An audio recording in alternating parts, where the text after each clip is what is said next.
তো দেখুন এই হলো আমাদের রাস্তার কি পরিস্থিতি। তো গত 10 বছর ধরে রাস্তাটা পড়ে আছে, সরকারের কাছে আবেদনও করেছি যে রাস্তার জন্য, তাও কিছু হয় না। লাস্টে আমরা ভিডিও করতে বাধ্য হলাম, তো আমার পেজে ছাড়লাম। তারপরে এই কচি কচি বাচ্চা রাতে আসা যাওয়ার জন্য খুব অসুবিধা হয়, স্কুল পাঠশালে যায়। তো ছাওয়ালরা, তোমরা কি এই রাস্তাটা এই আসো যাও অসুবিধা হয় না তোমাদের? খুব অসুবিধা হয়।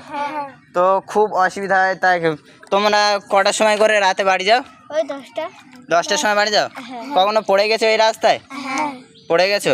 তো দেখুন এই কচি কচি বাচ্চারা রাস্তায় যেতে আসতে খুব অসুবিধা হয়। তো কখনো পড়ে যায়, বই নিয়ে পড়ে যায়, সেই বইগুলো ভিজে যায় আবার। তো এই হলো আমাদের রাস্তা, দেখা পাচ্ছেন। তো অনুরোধ সরকারের কাছে, নতুন সরকারের কাছে, তো খুব সরকারে এই রাস্তাটা করে দেওয়ার আবেদন রইল। তো এই হলো আমাদের রাস্তা, দেখা পাচ্ছেন কচি কচি ছাওয়ালটা কী পরিস্থিতির মধ্যে আছে, প্যান্ট জামা সব ভিজে যাচ্ছে, পড়ে যাচ্ছে কখনো। তো তুমি বলো তো, কবার পড়েছো এই রাস্তায় চলাফেরা করতে গিয়ে?